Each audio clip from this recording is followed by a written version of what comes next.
오늘 우리 함께 보실 말씀은 시편 6편입니다. 시편 6편 1절부터 우리 함께 10절까지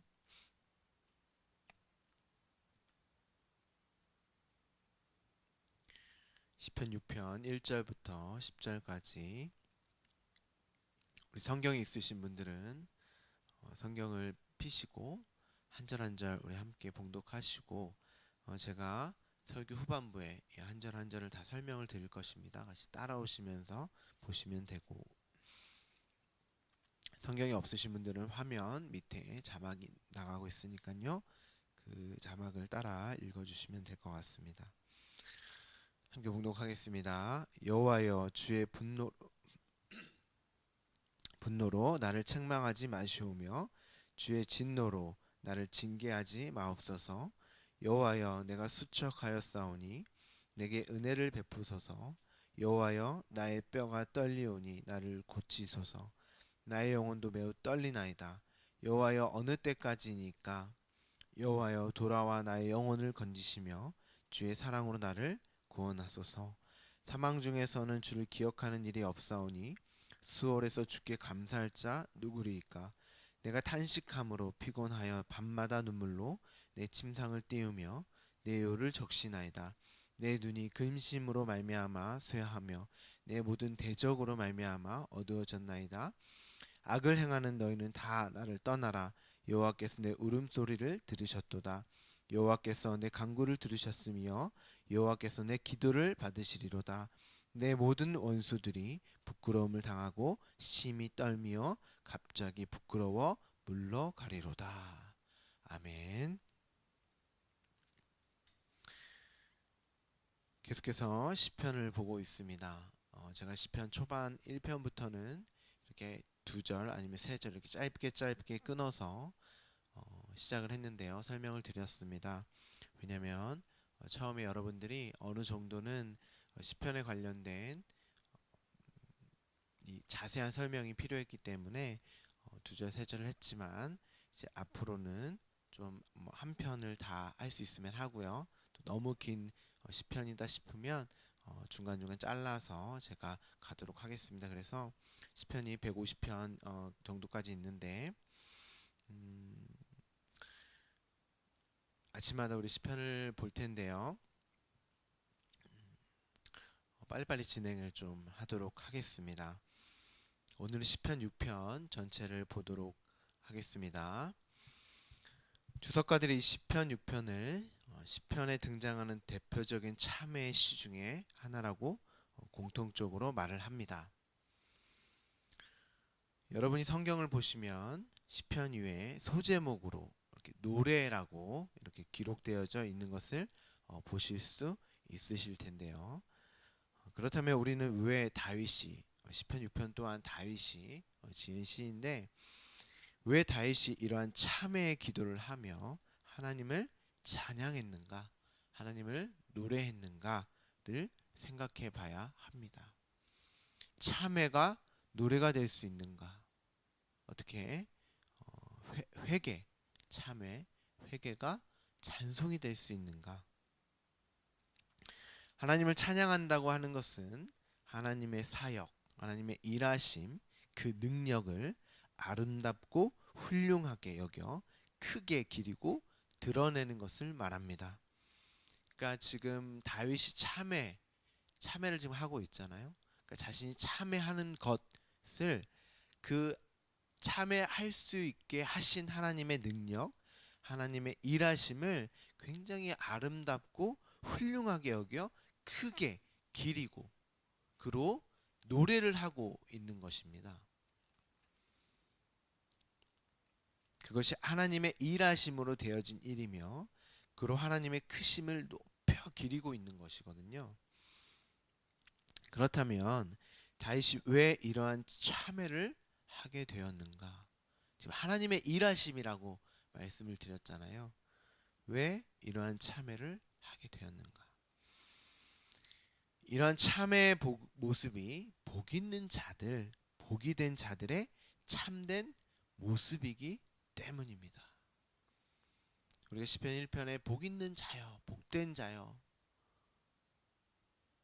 이렇게 시작을 했잖아요. 그러니까 복된 자들에게 필연적으로 나타나는 모습이기 때문입니다. 반드시 일어나야 하는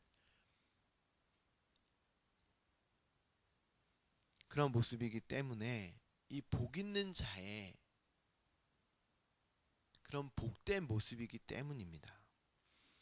다윗이 뭐 구원을 받으려고 자신의 죄를 덜어내기 위해 뭐 그러한 어떤 목적을 가지고 참회를 하고 하나님을 찬양하는 것이 아니라 그가 창세 전에 하나님의 택함을 받고 지금 하나님의 일하심, 하나님의 사역 그것을 찬양한다고 말씀을 드렸잖아요. 그래서 창세 전에 하나님의 택함을 받고 하나님이라는 복이 찾아와 말씀이 찾아와 복으로 삼아버리신 하나님의 전적인 능력과 은혜로 성취된 그 언약이 이 참회라는 고백을 터져 나오게 하게 한 것입니다. 다윗의 능력이 아니에요. 다윗이 하고 싶어서 한 게 아닙니다. 터져 나올 수밖에 없게, 부르짖을 수밖에 없게, 기도할 수밖에 없게, 그로 하나님을 찬양할 수밖에 없게 하나님이 시작하셨고 그 과정도 이루시며 그 과정의 완료까지도 하나님이 하셨기 때문에 다윗에게 필연적으로 일어나게 된 것입니다.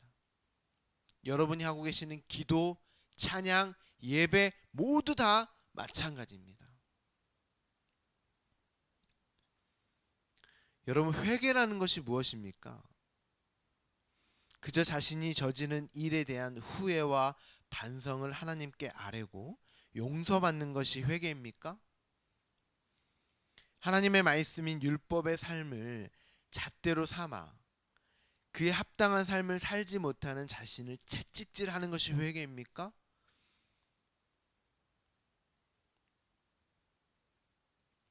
가톨릭은 이걸 회개라고 생각하거든요. 중세시대에 많은 수도원에서 자신을 채찍질하고 자신을 계속 정죄하며 그렇게 나아갔던 사람들 아닙니까? 그게 성경에서 말하는 회개일까요? 성경이 말하는 회개는 단순히 반성하는 정도가 아닙니다, 여러분. 다윗이 우리아를 죽이고 바세바를 취했던 그 일을 반성 안 한 게 아니었습니다. 우리 나중에 후에 시편을 살펴볼 텐데 반성을 안 한 게 아니었어요. 후회를 했고 하나님께 자신의 죄로 죽어가는 아이를 살려달라며 울며 기도했습니다.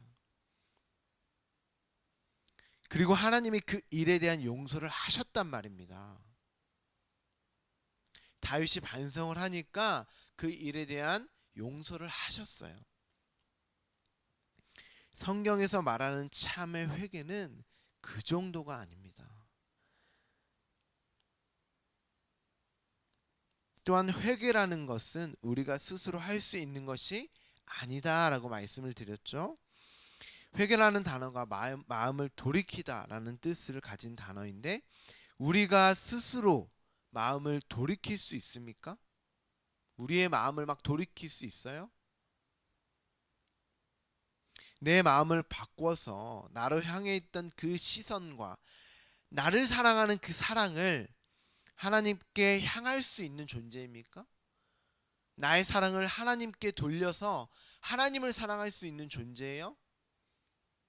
아닙니다. 인간 누구도 이 육신을 살아가는 자들 중에 어느 누구도 자기 사랑이라는 올가미에 빠져나올 수 있는 사람은 아무도 없습니다. 그들을 오늘 본문에서 사망 중에 수월에 사는 자라고 표현을 하고 있습니다. 여러분, 예수님께서 회개에 대한 말씀을 하십니다. 잃어버린 양의 비유, 드라크마의 비유, 돌아온 탕자의 비유, 이 세 가지의 비유를 말씀하시는데 이 비유의 말씀, 이거 회개에 대한 말씀이거든요.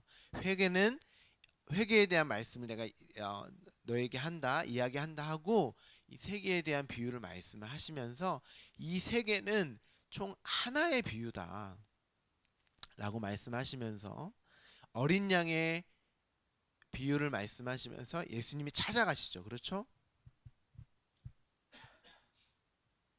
드라크마, 열 드라크마의 비유를 말씀하시면서 드라크마가 이 여인을 찾아오나요? 아니요. 여인이 찾아가잖아요. 찾잖아요. 그렇다면 이 세 비유가 한 비유라면 탕자의 비유 또한 탕자가 마음을 돌이켜서 아버지께로 온 겁니까? 아니면 아버지께서 그 마음을 돌이키신 것입니까? 아버지께서 마음을 돌이키신 거예요. 회개는 하나님이 우리를 찾아오심으로 시작되는 게 회개입니다. 우리의 마음을 바꿔 우리의 마음에 말씀을 새겨서 나를 향했던 그 사망과 수월과 죽음으로부터 나를 건지시는 게 회개예요.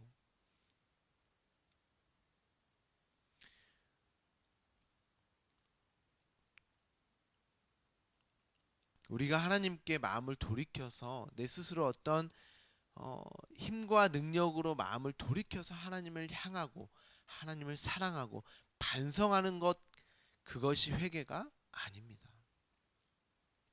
근데 우리는 예배당에 와서 그런 회개를 하죠. 오늘 제가 몇 번을 거짓말했습니다. 가톨릭 그런 참회 기도를 하잖아요. 제가 거짓말을 했고 누구를 미워했고 도둑질을 했고 이 정도를 회개라고 이렇게 생각하시는 분들이 많은데 성경에서 말하는 그 정도가 아닙니다. 마음이 바뀌는 거라니까요. 마음을 돌이키는 거예요. 근데 그건 내 힘과 능력으로 안 된단 말이죠. 다윗이 이러한 시를 이 참회의 기도를 하는 것은 하나님의 힘과 능력으로 내 마음이 돌이켰구나. 내가 어두움으로 사는 데가 그것이 무엇인지를 보게 하셔서 내 시선과 내 마음을 돌이키심으로 말미암아 그게 어떠한 것인지를 나에게 가르쳐 주셨구나. 죄가 무엇인지를 내가 어떠한 자인지를 말씀으로 깨닫게 하셨구나. 그로 밤이 무엇인지 그로 어둠이 무엇인지 진짜 죄가 무엇인지 내가 어떠한 중에 태어나게 되었는지를 하나님이 가르쳐 주셨구나. 내가 어떠한 존재인지를 하나님이 가르쳐 주셨구나.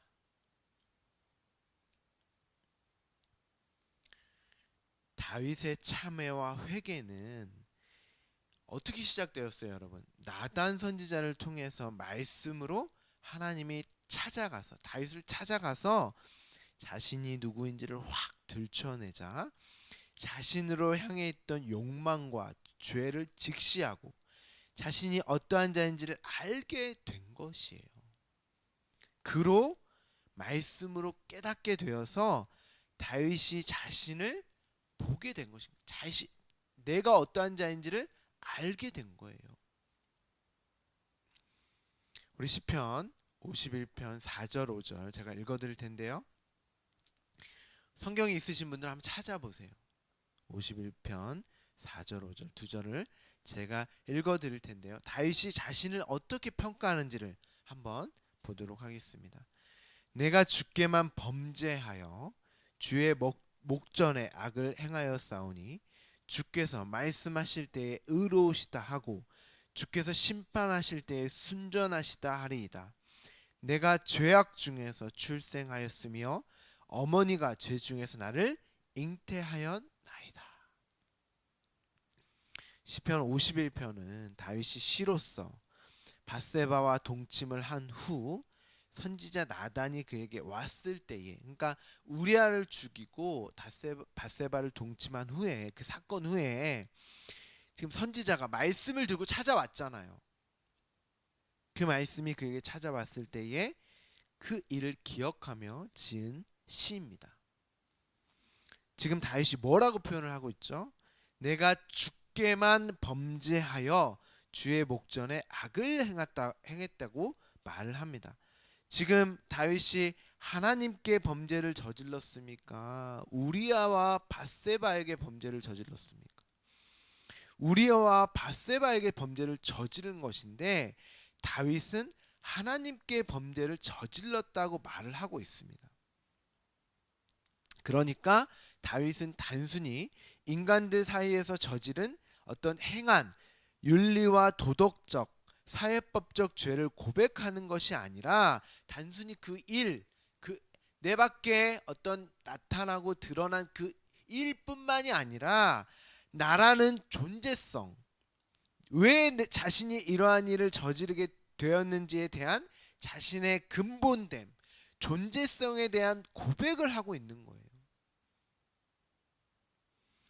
5절에서 다윗이 내가 죄악 중에서 출생하였고 어머니가 죄 중에서 나를 잉태하였나이다라고 고백을 합니다. 그러니까 그는 태생이 죄인이었고 죄의 덩어리였으며 근본 자체가 죄이고 존재 자체가 죄로 이루어진 결정체라는 거예요.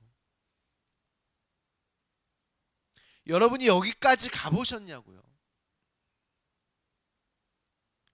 여러분이 이 고백, 오늘 다윗의 고백처럼 내가 죄 덩어리가 맞습니다. 내가 죄인 중에 괴수가 맞습니다. 내 근본 자체가 죄로 이루어진 결정체입니다 라는 고백, 내가 어두움이 맞고 내가 죽은 자 맞고 내가 하나님을 떠나 나로 산 그 사망의 자리, 수월에 있어야 할 자가 맞습니다 라고 하는 거기까지 밀려 내려가셔야 하는 거예요.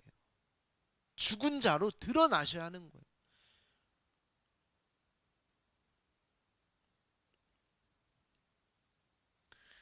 말씀이 나를 찾아와 말하지 않았더라면, 그러니까 말씀은 여러분에게 이러함을 드러내는 역할을 하는 거예요. 새벽 예배뿐만 아니라 주일 수요 예배 앞으로 드려질 텐데 수요 예배 모든 예배가 여러분이 어떠한 자로 출발되어서 왜 십자가가 설 수밖에 없었는지, 어떻게 내가 하나님의 자녀가 되었는지, 그로 내가 어떠한 자가 어떻게 하나님과 함께하는 자가 되었는지를 말씀을 통하여서 깨닫고 알게 하는 게 예배지. 여러분 잘하고 있어, 평안해, 평강해, 그게 아니에요. 뭘 해야지, 열심히 말씀 붙들고 나가야지, 봉사해야지, 구제해야지, 헌금해야지, 그게 아니란 말입니다.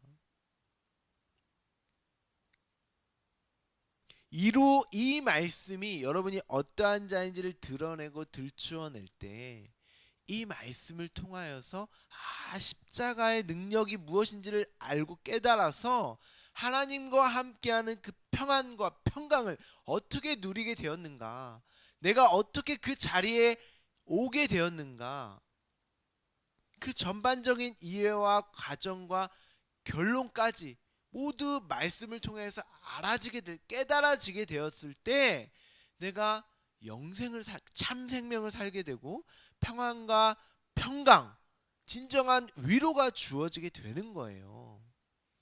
제가 평안하십시오, 평강하십시오, 이게 아니라 말씀 자체가 여러분을 평강으로 인도한단 말입니다.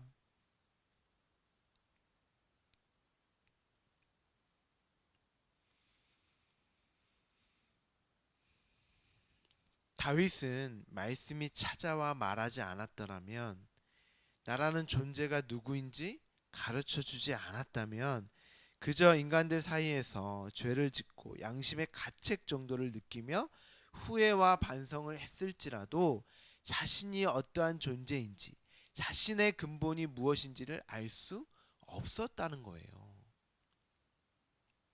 나는 나로 사는 것, 나를 사랑하는 것, 나라는 존재의 욕망과 추구와 성공을 위해 수단과 방법을 가리지 않고 나만을 바라보며 사는 것이 당연하다고 생각했는데 여러분 다 그렇게 살잖아요. 그렇게 살아오지 않았습니까? 근데 말씀이 찾아오니까 사실은 자신의 삶이 사망 중에 있는 죽음자의 삶이며 수월과 지옥과 같은 삶이었다라는 것을 알게 된 거예요. 다윗이.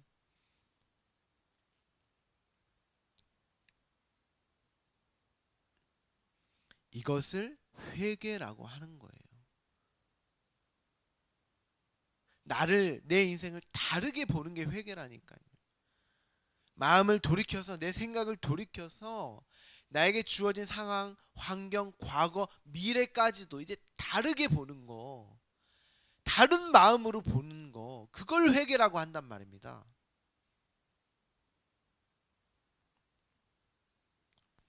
회개는 말씀이 찾아와 마음을 돌이켜 나를 향해 했던 그 마음이 돌이켜져서 하나님을 바라고 구하고 부르짖게 하는 것이 회개예요. 반성조차가 아니에요.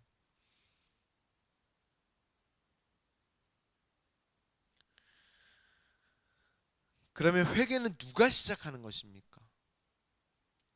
하나님이 시작하시는 거예요.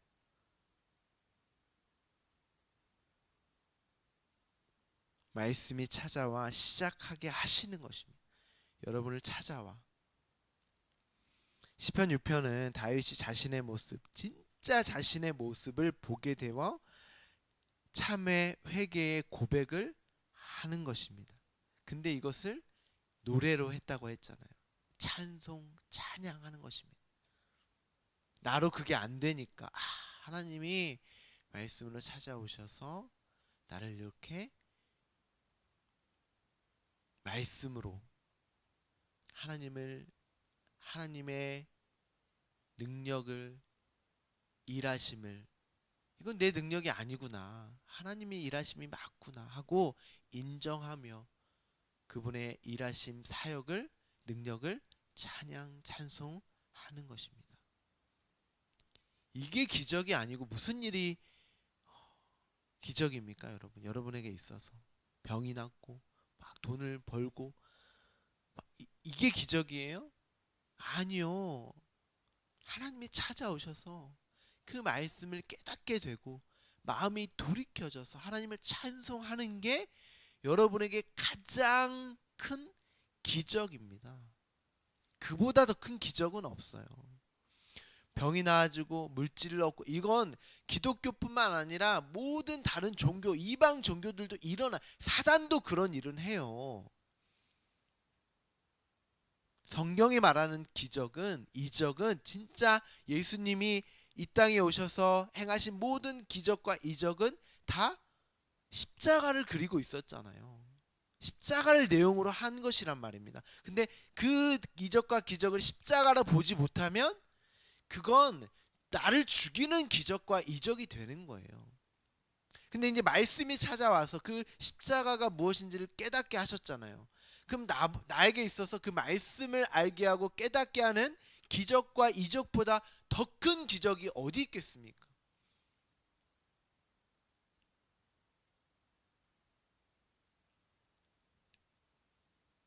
우리가 1절부터 우리 간단하게 제가 이제 설명을 드리도록 하겠습니다. 여호와여 주의 분노로 나를 책망하지 마시오며 주의 진노로 나를 징계하지 마옵소서. 지금 다윗이 자신이 주의 분노로 책망과 진노와 징계를 받아야 할 자라는 것을 알고 기도를 지금 하고 있는 장면이잖아요. 그런 자신의 모습을 2절에서 수척하다고 표현을 하고 나의 뼛속까지 내 근본이 죄로 가득 차 있으니 나를 고쳐 주옵소서 하고 하나님의 은혜를 구합니다.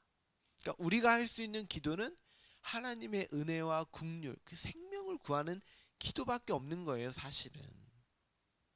내가 어떠한 자인지를 알면 알수록 내 안에 나올 수 있는 기도는 이 기도밖에 없는 거예요.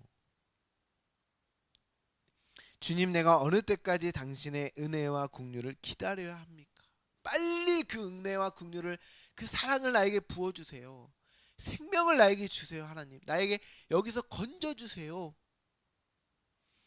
여호와여 돌아와 나의 영혼을 건지시며 당신의 사랑으로 나를 구원하옵소서.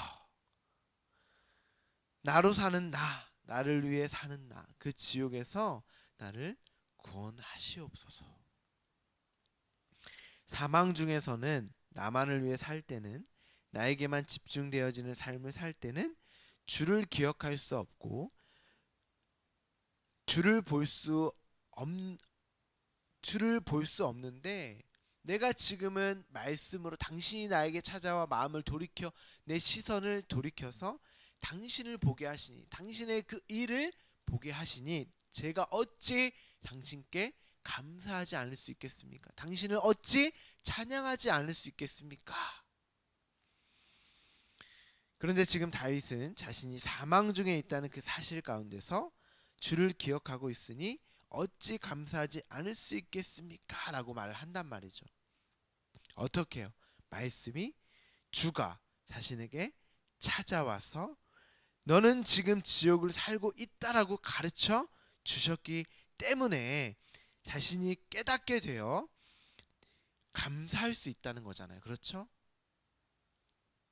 6절에서 다윗이 그 흘리는 눈물의 의미가 무엇일까요? 자신이 어떠한 자인지에 대한 처절함 속에 흘리는 눈물과 그럼에도 하나님을 기억하고 감사할 수 있음에 대한 눈물, 두 가지 모두를 포함하고 있는 것입니다. 그렇다면 다윗이 뭐가 변했느냐? 아니요. 여전히 자신은 눈이 근심으로 어둠의 상태에 있었다는 것입니다. 여전히 나는 어둠과 사망과 죽음에 있는 것 같아. 그 사실을 알게 되었음에도 자신이 뭔가 변하게 되는 것이 아니라 자신으로부터 한 발자국도 벗어날 수 없는 나라는 올가미에 갇혀 있다는 사실을 깨닫게 됩니다. 그러니까 더욱더 하나님께 기도하고 부르짖고 나아갈 수 있는 거예요, 다윗이.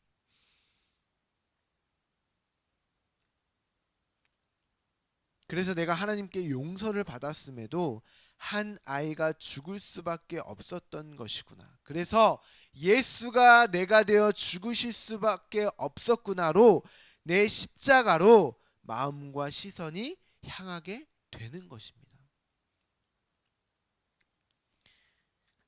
다윗이 거기에 머물렀다가 아니라 더 하나님께 구하는, 그 아이가 왜 죽을 수밖에 없었는가? 왜 십자가로 예수가 내가 되어 죽을 수밖에 없었는가를 가로 내 마음과 내 시선이 그로 향할 수밖에 없는, 그 십자가를 붙들고 의지할 수밖에 없는 나로 나아갈 수밖에 없는 거예요.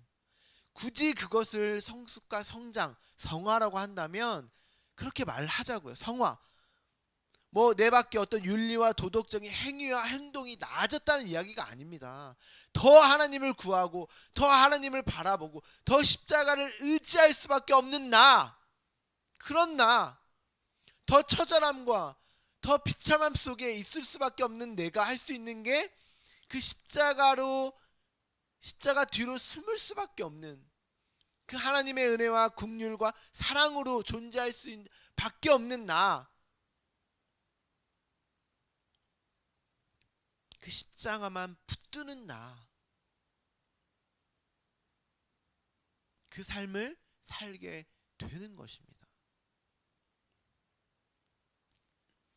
그것이 왜 자신이 하나님의 언약으로만, 십자가로만 하나님의 자녀가 될 수밖에 없었는지를 인생 내내 경험하는 게 내 십자가, 자기 십자가를 지는 것이고 그리스도의 남은 고난을 감당하는 그런 의미인 거예요. 그로 나에게 평안과 평강이, 위로와 감사가 주어지는 거예요. 순간순간. 그리고 이 육을 벗어났을 때 영원한 하나님을 하나님의 나라를 소망하는 것입니다. 이 육은 나는 아니구나. 이 육은 아니구나. 육이 나쁘다는 이야기가 아닙니다. 나로 사는 것이 아니구나를 처절하게 인생 내내 죽기까지 우리 육신을 떠나 이제 언젠가는 이 육을 떠나 이 육의 죽음으로 우리가 향해 가고 있잖아요. 근데 그 순간순간 그 십자가를 붙들고 의지할 때마다 나를 의지하지 않고 나를 보지 않고 십자가를 보고 의지할 때마다 나에게 하나님의 일하심이 하나님의 그 십자가의 은혜가 주어짐으로 평강과 평안의 위로가 주어지는 것입니다.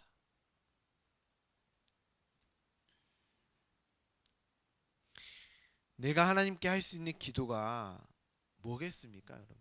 지금 다윗은 분명 죽은 사망의 자리에 있었던 자가 맞죠? 저와 여러분 또한 마찬가지입니다. 하지만 또한 하나님의 말씀으로 그 죽음이 뭔지를 아는 살아있는 자 또한 맞는 것입니다. 지금 다윗 안에 죽어있는 옛사람과 하나님의 말씀으로 살아있는 새 사람이 함께 공존을 하고 있는 것입니다. 그래서 바울이 이렇게 표현을 해요. 내 안에 두 사람이 옛사람과 죽은 옛사람과 살아있는 새 사람이 공존한다라고 로마서에서 말하고 있지 않습니까?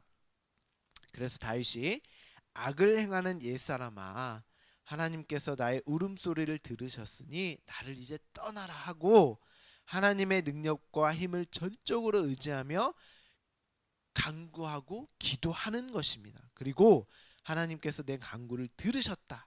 내 기도를 받으시리로라 하고 기도를 합니다. 내가 이제는 나를 의지하지 않고 내 힘과 능력으로 살아가는 것이 아니라 하나님의 전적인 인도하심과 그 힘과 능력으로 살아가겠다고 하는 그 말씀에 붙들려 있는 나를 확인하는 것입니다. 기도함으로. 그래서 말씀은 계속 기도는 계속 나에게 말씀을 들려주는 거예요. 다윗은 그러한 옛자의 모습에 하나님께 부끄러움과 두려움으로 떨렸지만 이제 그렇지 않다는 것입니다. 하나님이 자신이 그러한 모습일지라도 예수 그리스도의 당신 아들의 십자가로 그 피로 나의 부끄러움을 덮어버리셨기 때문에 하나님 앞에 나아가는 찬송을 하는 것입니다. 그래서 다윗이 이러한 참회의 기도를 찬송으로 노래의 곡조를 붙여서 하나님 앞에 찬송으로 찬양으로 할 수 있었던 것입니다. 하나님의 전적인 능력과 일하심을 아름답고 훌륭하게 여기며 언약의 성취를 높이고 기리는 것입니다. 찬양하는 것입니다, 여러분. 찬송하는 거예요. 오늘도 여러분의 삶 속에서 내가 나를 보았을 때는 하나님 앞에 늘 부끄러울 수밖에 없는 존재이지만 예수로 그 십자가로 그 피로 말미암아 덮으신 그 은혜와 사랑을 기리며 높이는 찬양이 흘러 넘치는 삶 되기를 소망합니다. 기도하겠습니다.